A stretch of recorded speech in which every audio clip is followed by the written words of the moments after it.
So in last lecture we have studied about all the basic concepts related to circular motion. Okay. Now in this lesson, rotational dynamics, we have to study two topics. That is, one is the circular motion and the another topic is the rotational motion. So in last lecture we have studied all the basic concepts related to circular motion, but two concepts are there that is remaining. First concept, that is the period, or we can also say periodic time, which is represented by capital T. Okay. So what is the period or periodic time? Let me define it first. So consider if a particle is performing circular motion, then the time required to complete one revolution. Okay. What I am saying?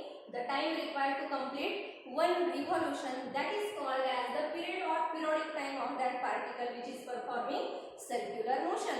And now how to derive its formula? How to derive the formula for periodic time? Now we know one formula is there.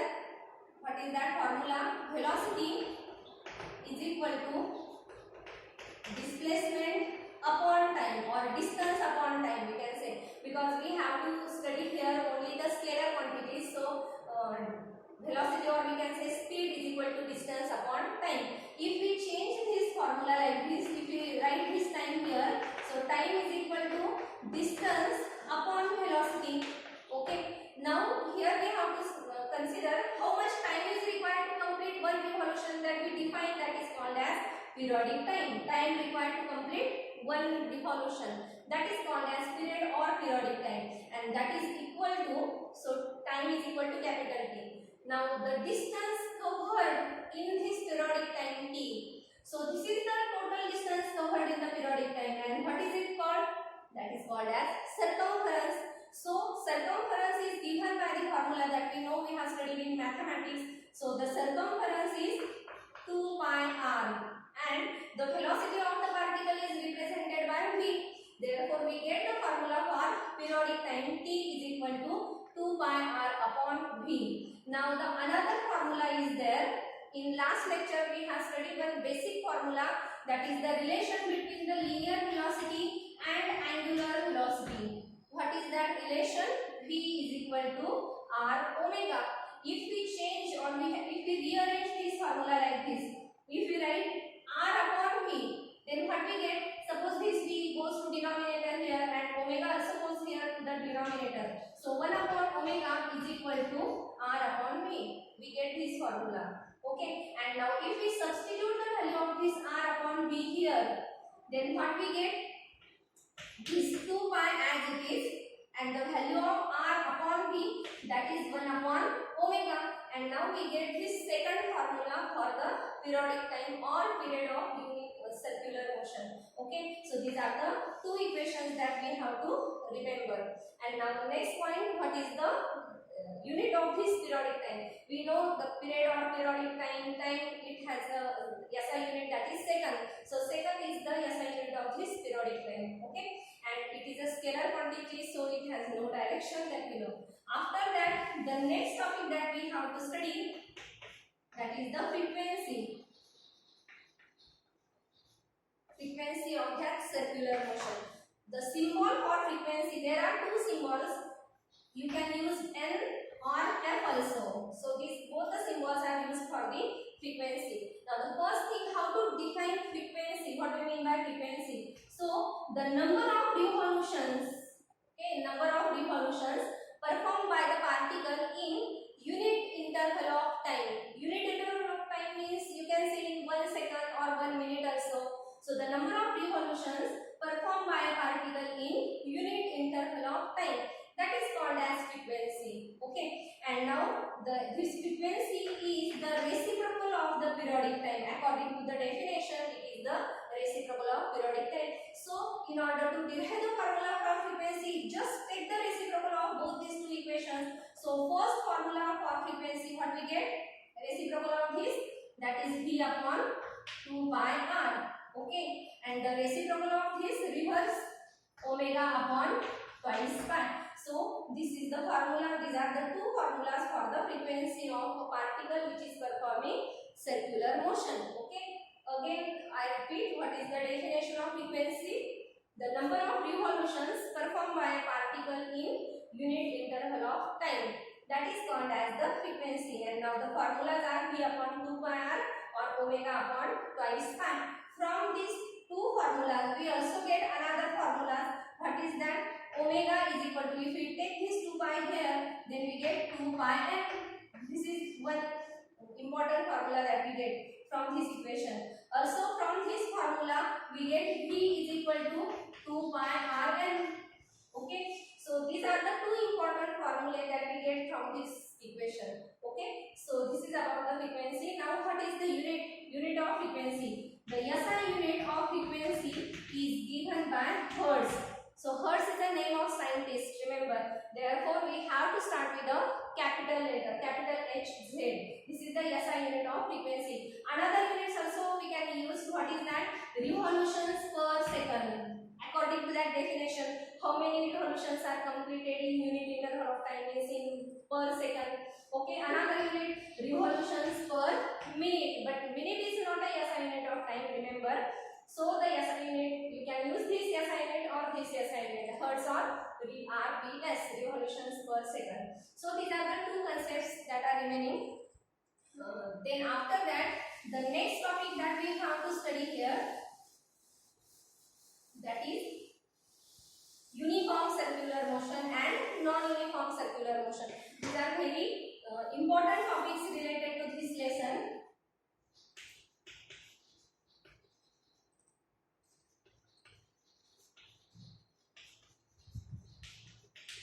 Uniform circular motion, in short it is also called as UCM. Okay, so uniform circular motion, first we study about how to define this uniform circular motion. Consider if a particle is performing circular motion with constant linear speed. What I am saying? Constant linear speed means that linear speed v should remain constant. Okay, then that type of motion is called as uniform circular motion. Okay, again I repeat, what is uniform circular motion? If a particle is performing circular motion with constant linear speed, then that motion is called as UCM. Okay, but this is only the definition, but this is actually a very vast concept. We have to remember many points related to this UCM, and now let us study all these points. Now we know the first point that linear speed v also should remain constant. It means here, if at this point, if the particle is at this point, then its velocity, the direction of velocity is along the tangent that we know in last lecture I have told you. The direction of velocity is along the tangent and the magnitude of velocity, that is the speed. Okay, so here if the speed is 20 meter per second, okay, again if the particle came to this position, then the speed is v is equal to 20 meter per second. Here if the particle is here, then here the speed is 20 meter per second. If particle comes to this position, here also the speed is 20 meter per second. Then what can we see from this diagram? That the magnitude of this velocity, that is the speed, here also the speed is 20, here also the speed is 20, at any position the speed is the same. It means the linear speed remains constant. Okay, therefore this motion is called as uniform circular motion. Okay, but now what about the linear velocity? Because velocity is a vector quantity and speed is a scalar quantity. The magnitude of that velocity remains constant, but the direction goes on changing at every point, at every position. The direction of velocity changes. Therefore, the linear velocity, we can't say that linear velocity, that v bar, is constant.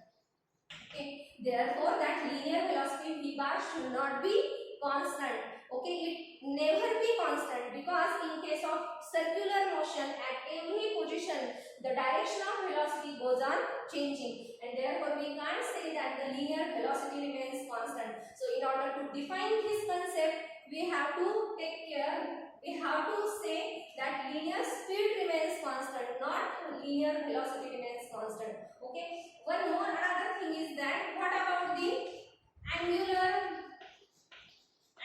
speed? So angular speed, that is omega. If v constant, okay, if v is constant, we know the formula v is equal to r omega. What is this r? R is the radius vector, and we know that the magnitude of that radius always remains same. Radius of the circle always constant. So if v constant, r constant, then this omega should remain constant. Therefore, angular speed is also constant in case of uniform circular motion. Now the next point that we have to remember, what about the angular velocity, that is omega bar. Remember, when we write speed, then don't give the arrow here because speed is a scalar quantity. And when we write velocity, give arrow here because velocity is a vector quantity. So this angular velocity, now as the magnitude of omega remains constant, what about now the direction of that omega bar? So in last lecture we have studied about the directions of this angular velocity. The direction is always along the axis of rotation. Suppose this is the axis of rotation. Suppose this is the axis of rotation of this circular motion. So the direction of that omega bar is always along the axis of rotation and perpendicular to this plane of circle. Therefore, as magnitude is constant and if the particle is moving in only one direction, either in clockwise or anti-clockwise, so the direction of that omega bar also remains constant, that will not change, and hence direction constant, magnitude is also constant, therefore omega bar is also said to be constant. So these are the 4 points that we have to remember. Linear speed constant, linear velocity not constant, angular speed and velocity both are constant. Now one more point is that what about the angular acceleration? Angular acceleration, that is alpha bar. So in last lecture we have derived the formula for angular acceleration. What is it? D omega bar upon dt. So as the omega bar remains constant, and now what is the derivative of a constant quantity that we have studied in mathematics? The derivative of a constant quantity is always 0. It means the angular acceleration is always equals to 0 in case of uniform circular motion, and this is a very important point that we have to remember. And one more thing, that all these points are not given in the textbook. If you want, you can write all these points because in the textbook only the definition that you have given, but all these points are very important in order to MCQs, in order to study the MCQs. So the last point, that angular acceleration alpha bar equals to 0 because omega remains constant, omega bar remains constant, so the derivative of a constant quantity is 0. Now this is about all uniform circular motion. Okay, and we can give example of uniform circular motion. For example, electrons revolving around the nucleus, that is a uniform circular motion. Motion of a minute hand of a clock, that is also uniform circular motion. Okay, because the speed remains constant. Okay, so all these are the examples of uniform circular motion. Now the next point that we have to remember, yes, one more thing is that this uniform circular motion, the acceleration related to uniform circular motion is called as radial acceleration. Okay, that is the linear acceleration. Remember, radial acceleration, and it is also named as centripetal acceleration. Centripetal acceleration, which is represented by AR bar. A is the linear acceleration, and for suffix there is a R for radial. Okay, so this is radial or centripetal acceleration. Uniform circular motion has only this one acceleration, that is the radial or centripetal acceleration. Now the point is that why it is called as radial acceleration. So this acceleration is along the radius. Okay, along the radius AR bar. This is the radius vector R bar, which is away from the center of the circle, and this radial acceleration is always along the radius, and as it is towards the center of the circle, so it is called as centripetal acceleration.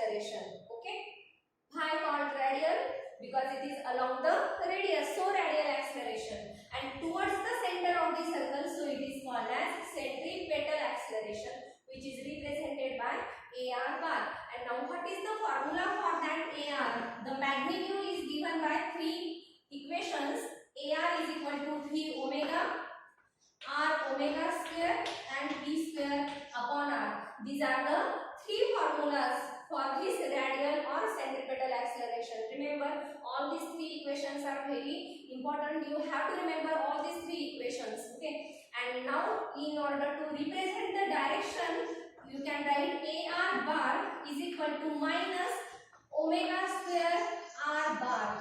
Okay. We only reverse this position because we have to write here bar. Okay, R bar. So here we take here negative sign. Why that negative sign? Because the direction of that radial acceleration and these radius vectors are exactly opposite to each other.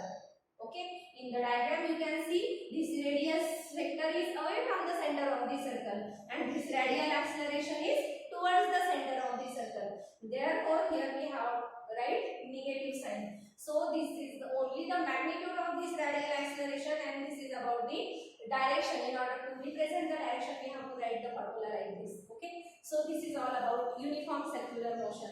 Now after that, the next point that we have to study, next topic, that is non-uniform circular motion.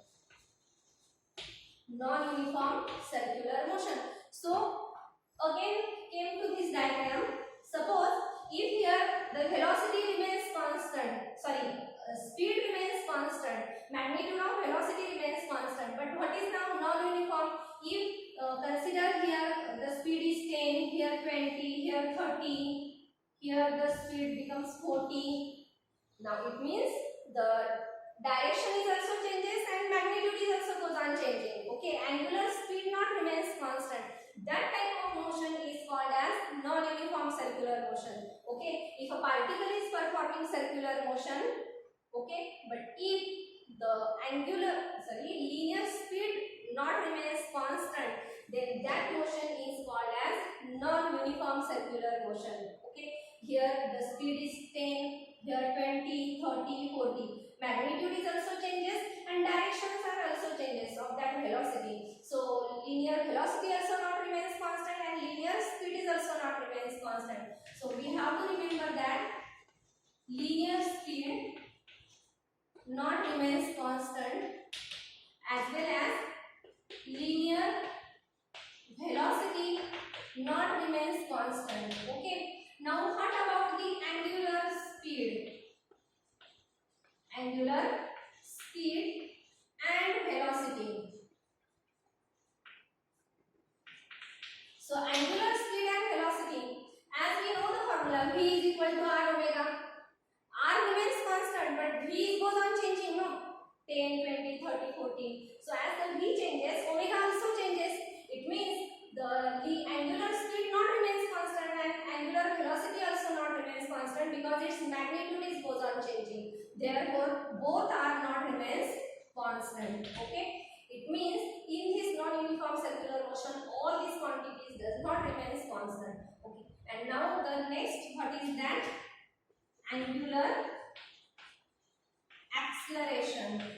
Angular acceleration is represented by alpha bar.